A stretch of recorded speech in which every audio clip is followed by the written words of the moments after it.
If someone, for some odd reason, were to approach you and ask what kind of game is manly, then you'd probably say something like Gears of War.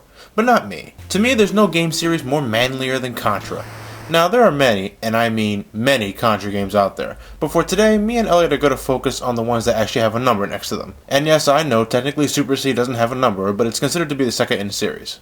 Now, Contra was originally an arcade game where your goal was simply to shoot the shit out of everything in sight and defeat the Red Falcon, an alien race bent on conquering the world. And that's about it. Like many games back then, the story didn't really matter, it was all about the gameplay. Contra was later ported to the NES, where its popularity skyrocketed, so much so that the NES version is considered far superior to the arcade counterpart.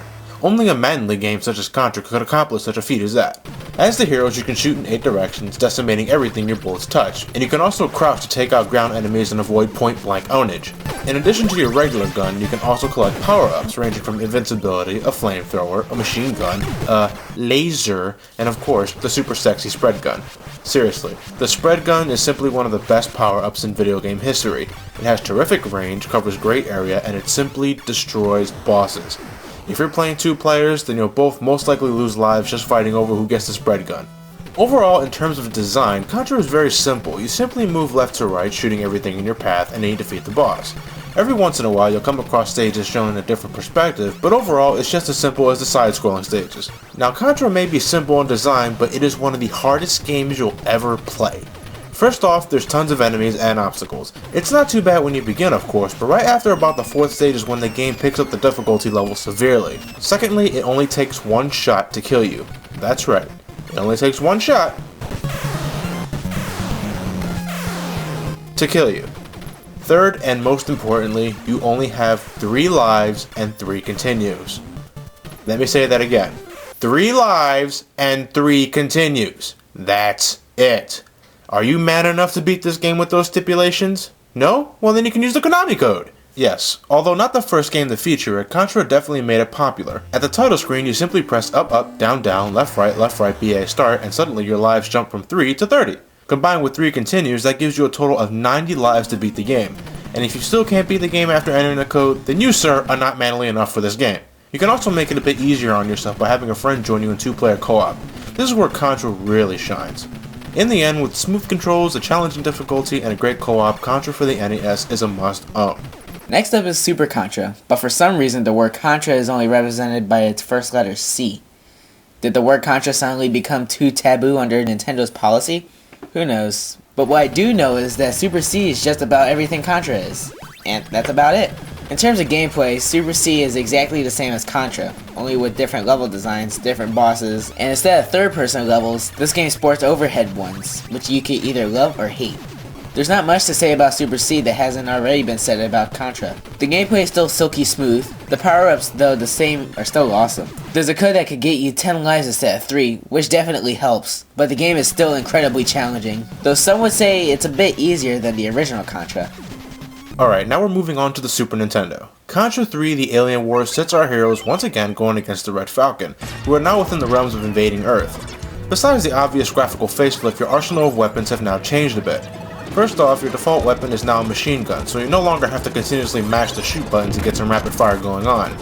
The spread shot also makes a return, still as useful as ever, as well as the laser. You now have homing missiles, which are weak individually but are very versatile and great for rushing through the stage, and there's now also the crush missiles, short range but extremely powerful. The game also brings back overhead levels, but to be honest, I hate these stages. The Mode 7 graphics are nice, but they are extremely disorienting and the control is a bit awkward. Ugh, I'm getting motion sickness just looking at it. The game also lets you carry up to 2 weapons, allowing you to mix things up. So not only can you completely obliterate enemies with the spread shot, you can now also roast their corpses with homing missiles.